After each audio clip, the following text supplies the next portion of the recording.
नमस्कार विद्यार्थी मित्रांनो, फ्री करिअर हब या युट्यूब चॅनलवरती तुमचं सर्वांचं स्वागत आहे. बघा, या व्हिडिओमध्ये मी तुम्हाला महत्त्वपूर्ण जनरल नॉलेजचे 25 प्रश्न आणि त्याची उत्तरे विश्लेषणासह देणार आहे.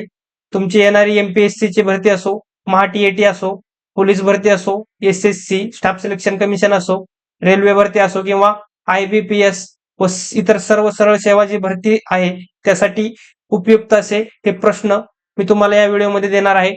चला तर मग सुरुवात करूयात. पहिला प्रश्न आहे मित्रांनो, भारतावर प्रथम मुस्लिम आक्रमण कोणाच्या नेतृत्वाखाली झाले? बघा, भारतावर पहिले मुस्लिम आक्रमण जे झालं होतं ते कोणाच्या नेतृत्वाखाली झालं विचारलेलं आहे.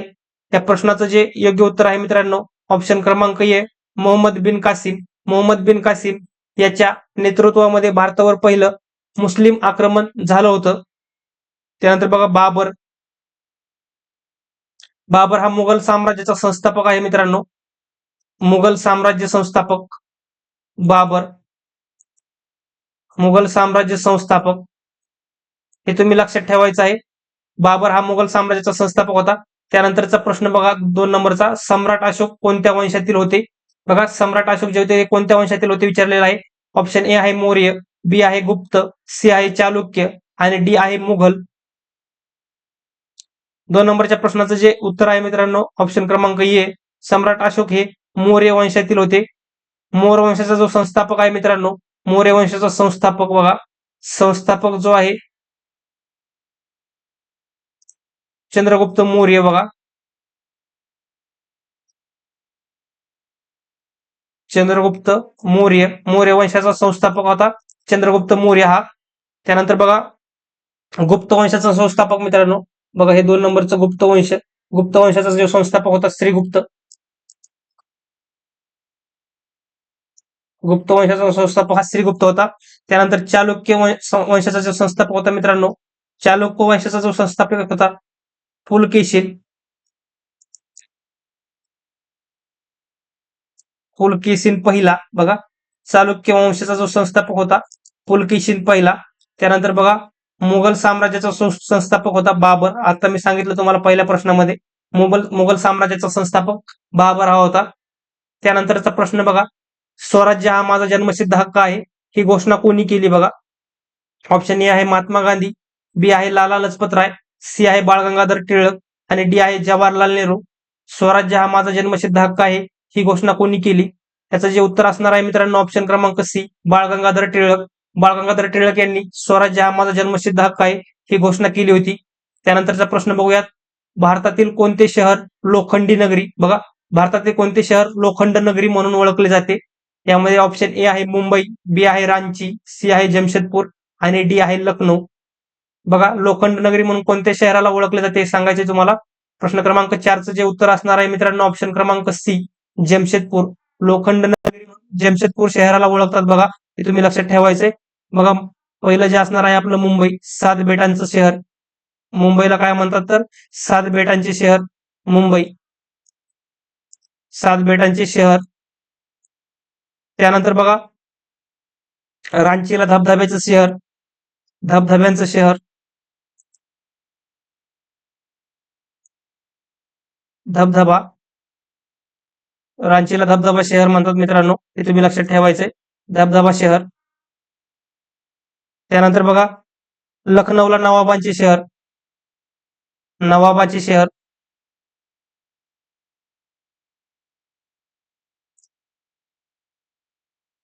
हे तुम्ही लक्षात ठेवायचं मित्रांनो. त्यानंतरचा प्रश्न बघूयात, भारतातील सर्वात मोठे खनिज तेल उत्पादक राज्य कोणते? बघा, ऑप्शन ए आहे राजस्थान, बी आहे महाराष्ट्र, सी आहे आसाम आणि डी आहे आंध्र प्रदेश. बघा, भारतामध्ये सर्वात जास्त खनिज तेल उत्पादन कोणतं राज्य करतं? याचं जे योग्य उत्तर आहे मित्रांनो, ऑप्शन क्रमांक ए, राजस्थान. राजस्थानमध्ये भारतातील सर्वात मोठे खनिज तेल उत्पादक राज्य आहे राजस्थान. त्यानंतर बघा, कोणते शहर भारताचे सिलिकॉन व्हॅली म्हणून ओळखले जाते? सिलिकॉन व्हॅली को भारतातील कुठल्या शहराला म्हणतात? ऑप्शन ए आहे पुणे, बी आहे मुंबई, सी आहे बेंगळुरू आणि डी आहे हैदराबाद. प्रश्न क्रमांक 6चं जे उत्तर असणार आहे मित्रांनो, ऑप्शन क्रमांक सी, बेंगळुरू. बेंगळुरूला भारताचे सिलिकॉन व्हॅली म्हणून संबोधले जाते किंवा ओळखले जाते, हे तुम्ही लक्षात ठेवायचे. त्यानंतर बघा, पूर्वेचे ऑक्सफोर्ड. पुण्याला आपल्या पूर्वेचे ऑक्सफोर्ड म्हणतात मित्रांनो, पूर्वेचं ऑक्सफोर्ड. पूर्वेचं ऑक्सफर्ड म्हणून पुणे शहराची ओळख आहे मित्रांनो. त्यानंतर बघा मुंबईला भारताची आर्थिक राजधानी तसेच भारताचे प्रवेशद्वार मित्रांनो, भारताचे प्रवेशद्वार.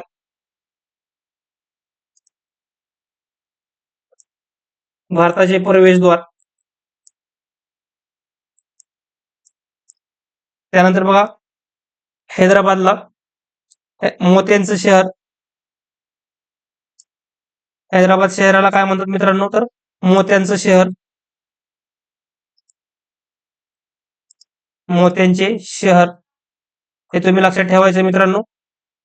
त्यानंतरचा प्रश्न बघूयात, कोणती नदी भारताची जीवनरेखा म्हणून ओळखली जाते बघा. कोणत्या नदीला भारताची जीवनरेखा म्हणतात? ऑप्शन ए आहे गंगा, बी आहे गोदावरी, सी आहे नर्मदा आणि डी आहे ब्रह्मपुत्रा. प्रश्न क्रमांक 7चं जे उत्तर आहे मित्रांनो, ऑप्शन क्रमांक ए गंगा. गंगा नदीला भारताची जीवनरेखा म्हणून ओळखले जाते. त्यानंतर बघा गोदावरी नदीला दक्षिण गंगा. गोदावरी नदीला दक्षिण गंगा म्हणून ओळखले जाते मित्रांनो. त्यानंतर बघा नर्मदा नदीला मध्य प्रदेशची आणि गुजरातची जीवनरेखा बघा. मध्य प्रदेश एमपी आणि गुजरातची जीवनरेखा, या दोन राज्याची जीवनरेखा म्हणून नर्मदा नदीला ओळखतात मित्रांनो. हे तुम्ही लक्षात ठेवायचं आहे. मध्य प्रदेशची आणि गुजरातची जीवनरेखा नर्मदा नदी. त्यानंतरचा प्रश्न बघूयात, पर्यावरण दिन कोणत्या दिवशी साजरा केला जातो? ऑप्शन ए आहे 5 जून, बी आहे 15 मार्च, सी आहे 22 एप्रिल आणि डी आहे 1 मे. बघा प्रश्न क्रमांक 8चं जे उत्तर आहे ऑप्शन क्रमांक ए 5 जून. 5 जूनला आपण पर्यावरण दिन साजरा करत असतो मित्रांनो. 15 मार्च हा बघा, 15 मार्च हा भारताचा जगातील ग्राहक दिन म्हणून साजरा करतात बघा. जागतिक ग्राहक दिन 15 मार्च, जागतिक ग्राहक दिन. 15 मार्च दिन हा जागतिक ग्राहक दिन म्हणून साजरा केला जातो. त्यानंतर 22 एप्रिल वसुंधरा दिन, पृथ्वी डे बघा, वसुंधरा दिन.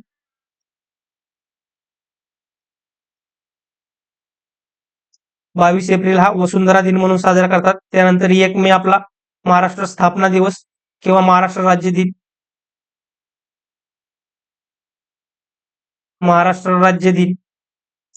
तसेच आंतरराष्ट्रीय कामगार दिन बघा. आंतरराष्ट्रीय कामगार दिन.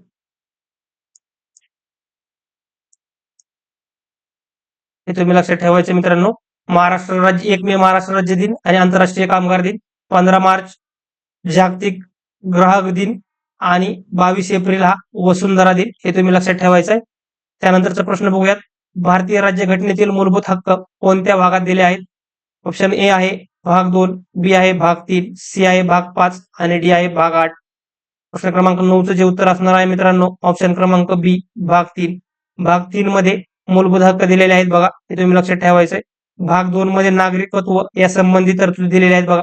भाग 2 मध्ये नागरिकत्व संबंधी तरतुदी दिलेल्या आहेत बघा. नागरिकत्व संबंधित तरतुदी बघा, भाग 2 मध्ये दिलेले आहेत. त्यानंतर भाग 5 मध्ये संघ सरकार याविषयी माहिती दिलेली आहे मित्रांनो. संघ सरकार. त्यानंतर भाग 8 मध्ये बघा केंद्रशासित प्रदेश प्रशासनाबद्दल तरतुदी बघा. केंद्रशासित प्रदेश प्रशासनाबद्दल तरतुदी बघा. प्रशासनाबद्दल तरतुदी.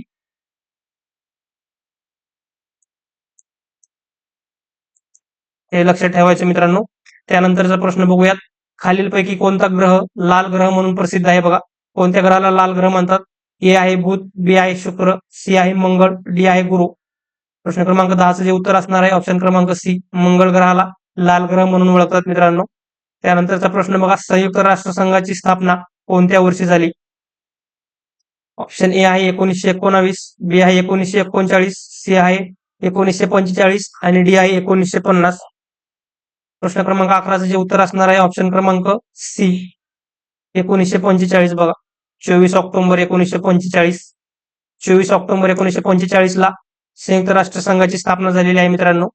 1939 ला फॉरवर्ड ब्लॉक बघा, फॉरवर्ड ब्लॉकची स्थापना 1939 ला.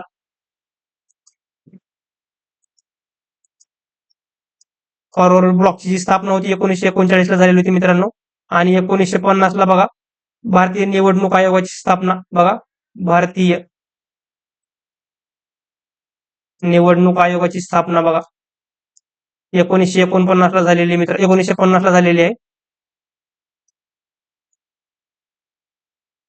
तुम्ही लक्षात ठेवायचं मित्रांनो, निवडणूक आयोगाची स्थापना 1950 रोजी झालेली आहे. त्यानंतर नियोजन आयोग 1950 ला, नियोजन आयोगाची स्थापना सुद्धा 1950 ला झालेली आहे बघा. नियोजन आयोग स्थापना, नियोजन आयोगाची स्थापना सुद्धा 1950 ला झालेली आहे मित्रांनो, हे तुम्ही लक्षात ठेवायचं आहे. त्यानंतरचा प्रश्न बघूया, भारतात सर्वात जास्त कापूस उत्पादन कोणत्या राज्यात होते? ऑप्शन ए आहे महाराष्ट्र, बी आहे गुजरात, सी आहे आंध्र प्रदेश आणि डी आहे पंजाब.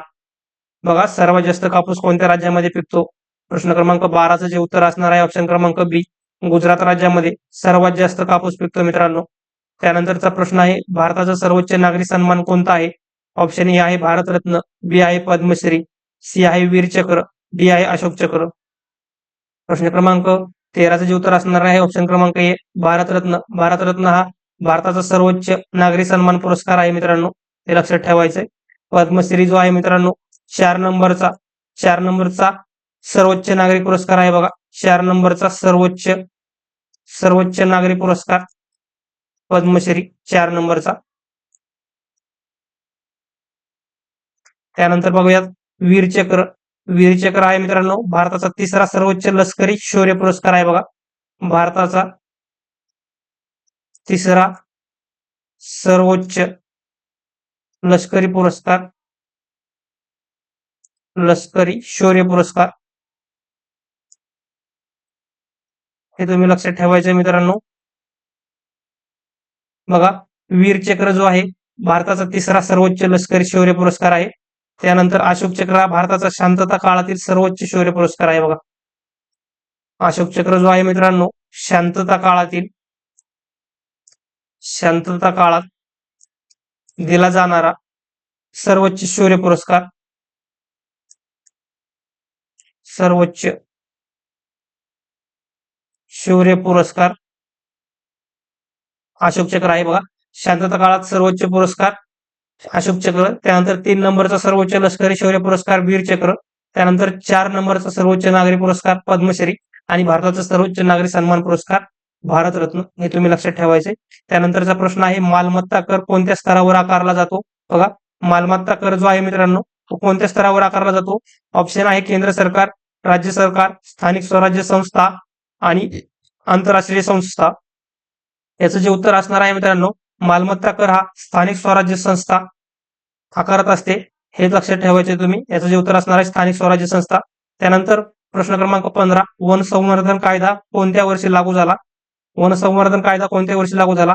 ऑप्शन ए आहे 1972, बी आहे 1980, सी आहे 1988 आणि डी आहे 1992. याचं उत्तर जे असणार आहे मित्रांनो, वन संवर्धन कायदा जो आहे 1980 साली लागू झाला होता बघा. वन संवर्धन कायदा 1980 साली लागू झाला. ऑप्शन एच बघा 1972 मध्ये भारत वन्यजीव संरक्षण कायदा बघा. 1972 मध्ये जो आहे मित्रांनो भारत वन्यजीव संरक्षण कायदा लागू झाला होता बघा. संरक्षण कायदा, वन्यजीव संरक्षण कायदा. भारत वन्यजीव संरक्षण कायदा कधी लागू झाला तर 1972. त्यानंतर वन संवर्धन कायदा हा 1980 मध्ये लागू झाला होता मित्रांनो, हे तुम्ही लक्षात ठेवायचं आहे. त्यानंतर 1988 साली मोटार वाहन अधिनियम बघा. 1988 साली मोटार वाहन अधिनियम बघा. मोटार वाहन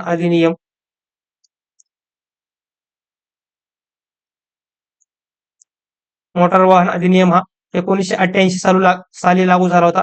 त्यानंतर भ्रष्टाचार प्रतिबंध अधिनियम बघा 1988 सालीच. 1 हे 2 भ्रष्टाचार प्रतिबंध अधिनियम बघा. भ्रष्टाचार प्रतिबंध अधिनियम हा सुद्धा 1988 साली लागू झाला मित्रांनो, हे तुम्ही लक्षात ठेवायचं आहे. मोटार वाहन अधिनियम आणि भ्रष्टाचार प्रतिबंध अधिनियम हा 1988 साली लागू झाला. त्यानंतर बघा 1992 मध्ये सेबी ऍक्ट लागू झाला होता 1992 मध्ये, हे तुम्ही लक्षात ठेवायचं आहे. त्यानंतरचा प्रश्न बघूयात, स्वच्छ भारत अभियान कधी सुरू झाले? स्वच्छ भारत अभियानची सुरुवात जी आहे मित्रांनो, ऑप्शन ए आहे ऑक्टोबर 2014, 15 ऑगस्ट 2010, 1 जानेवारी 2015, 26 जानेवारी 2012. या प्रश्नाचं जे उत्तर असणार आहे मित्रांनो, ऑप्शन क्रमांक ए 2 ऑक्टोबर 2014. 2 ऑक्टोबर 2014 साली स्वच्छ भारत अभियानची सुरुवात झाली होती. त्यानंतरचा प्रश्न असणार आहे मित्रांनो, खालीलपैकी कोणते अन्न जीवनसत्व सीचा चांगला स्रोत आहे? बघा, ऑप्शन ए आहे लिंबू, बी आहे गहू, सी आहे मीठ आणि डी आहे तांदूळ. बघा, ऑप्शन ए हे प्रश्नाचं योग्य उत्तर असणार आहे लिंबू. जीवनसत्व सीचा चांगला स्रोत मित्रांनो लिंबू हे फळ आहे, हे लक्षात ठेवायचं आहे. त्यानंतर प्रश्न क्रमांक 18 आहे, भारतातील सर्वात मोठे वाळवंट कोणते? बघा, ऑप्शन ए आहे सहारा वाळवंट, बी आहे गोबी वाळवंट, सी आहे थार वाळवंट आणि डी आहे कलहारी वाळवंट. प्रश्न क्रमांक 18चं जे उत्तर आहे मित्रांनो, भारतातील सर्वात मोठे जे वाळवंट आहे थार वाळवंट. त्यानंतर बघा, सहारा वाळवंट हे जगातील सर्वात मोठे, बघा, जगातील सर्वात मोठे वाळवंट, जगातील सर्वात मोठे वाळवंट सहारा वाळवंट, आणि भारतातील सर्वात मोठे वाळवंट विचारलं तर थार वाळवंट, हे लक्षात ठेवायचं मित्रांनो. त्यानंतरचा प्रश्न आहे, महाराष्ट्राचे राज्यफूल कोणते आहे? महाराष्ट्राचे राज्यफूल कोणते आहे? त्याचा ऑप्शन आहे जाई, कमळ, तगर, तामन. बघा, या प्रश्नाचं जे उत्तर असणार आहे मित्रांनो, ऑप्शन क्रमांक डी तामन. महाराष्ट्राचं राज्यफूल जे आहे तामन आहे. त्यानंतरचा प्रश्न आहे, भारतातील पहिले डिजिटल राज्य कोणते आहे? ऑप्शन ए आहे महाराष्ट्र, बी आहे कर्नाटक, सी आहे केरळ आणि डी आहे उत्तर प्रदेश. भारतातील पहिलं डिजिटल राज्य जे आहे मित्रांनो, ऑप्शन क्रमांक सी केरळ. केरळ हे भारतातील पहिलं डिजिटल राज्य आहे, हे तुम्ही लक्षात ठेवायचं आहे. त्यानंतरचा प्रश्न आहे, भारतातील सर्वात मोठे बंदर कोणते आहे? ऑप्शन ए आहे चेन्नई बंदर, बी आहे कांडला बंदर, सी आहे विशाखापट्टणम बंदर आणि डी आहे जवाहरलाल नेहरू बंदर. प्रश्न क्रमांक 21चं जे योग्य उत्तर असणार आहे मित्रांनो, ऑप्शन क्रमांक डी जवाहरलाल नेहरू पोर्ट बंदर हे जे आहे मित्रांनो भारतातील सर्वात मोठे बंदर आहे, हे लक्षात ठेवायचे. त्यानंतरचा प्रश्न असणार आहे, महाराष्ट्राची पहिली महिला मुख्यमंत्री कोण होत्या? बघा, महाराष्ट्राची पहिली महिला मुख्यमंत्री कोण होत्या? ऑप्शन ए आहे सुषमा स्वराज, बी आहे प्रतिभाताई पाटील, सी आहे सुचित्रा कृपलानी आणि डी आहे यापैकी कोणीही नाही. बघा, महाराष्ट्राची पहिली महिला मुख्यमंत्री कोण होत्या? या प्रश्नाचं जे उत्तर असणार आहे मित्रांनो, ऑप्शन क्रमांक डी यापैकी कोणीही नाही. महाराष्ट्राला अजून महिला मुख्यमंत्री लाभलेल्या नाहीयेत, हे लक्षात ठेवायचे. भारतातील पहिल्या मुख्यमंत्री जर विचारलं, भारतातील पहिल्या मुख्यमंत्री सुचित्रा कृपलानी ह्या भारतातील पहिल्या मुख्यमंत्री आहेत. पहिल्या मुख्यमंत्री या युपीच्या आहेत मित्रांनो, पहिल्या मुख्यमंत्री युपी, हे लक्षात ठेवायचंय. प्रतिभाताई पाटील पहिल्या राष्ट्रपती, भारताच्या पहिल्या राष्ट्रपती, पहिल्या महिला राष्ट्रपती आहेत ह्या, हे लक्षात ठेवायचं आहे मित्रांनो. त्यानंतरचा प्रश्न बघूयात, प्रश्न क्रमांक 23, भारतातील सर्वात लांब रेल्वे बोगदा कोणता आहे? ऑप्शन ए आहे पीर पंजाल बोगदा, बी आहे कारवार बोगदा, सी आहे अटल बोगदा आणि डी आहे नेहरू बोगदा. प्रश्न क्रमांक 23 जे उत्तर आहे ऑप्शन क्रमांक ए पीर पंजाल बोगदा. पीर पंजाल बोगदा हा भारतातील सर्वात लांब रेल्वे बोगदा आहे मित्रांनो. त्यानंतरचा प्रश्न बघूयात, चिपको आंदोलन कशाशी संबंधित होते? ऑप्शन ए आहे वन्यजीव संरक्षण, बी आहे प्रदूषण नियंत्रण, सी आहे वृक्षतोड थांबवणे आणि डी आहे पाणी वाचवणे. चिपको आंदोलन जे आहे मित्रांनो, ऑप्शन क्रमांक सी संबंधित होते, म्हणजे वृक्षतोड थांबवणे याच्याशी संबंधित चिपको आंदोलन हे होते. त्यानंतर बघा, नोबेल पुरस्कार कोणत्या क्षेत्रात दिला जातो?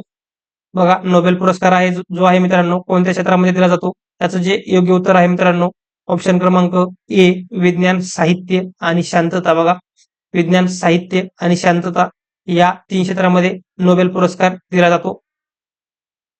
त्यानंतर बघा, बी मध्ये बघा, क्रीडा क्षेत्रातील सर्वात मोठा पुरस्कार जो आहे मित्रांनो, मेजर ध्यानचंद पुरस्कार. बघा, मेजर ध्यानचंद पुरस्कार क्रीडा क्षेत्रातील सर्वोच्च पुरस्कार आहे हा मेजर ध्यानचंद पुरस्कार, हे तुम्ही लक्षात ठेवायचं मित्रांनो. त्यानंतर संगीत चित्रपट क्षेत्रातील सर्वोच्च पुरस्कार बघा, दादासाहेब फाळके पुरस्कार. दादासाहेब फाळके पुरस्कार हा संगीत आणि चित्रपट क्षेत्रातील सर्वोच्च पुरस्कार आहे मित्रांनो, हे तुम्ही लक्षात ठेवायचंय. अशा प्रकारे मित्रांनो आपण एकूण 25 प्रश्न पाहिले आणि त्याचे पर्यायांचं विश्लेषण या व्हिडिओमध्ये मी तुम्हाला दिलेलं आहे. अशाच नवनवीन व्हिडिओसाठी आपल्या चॅनलला सबस्क्राईब करा, व्हिडिओला लाईक करा. धन्यवाद.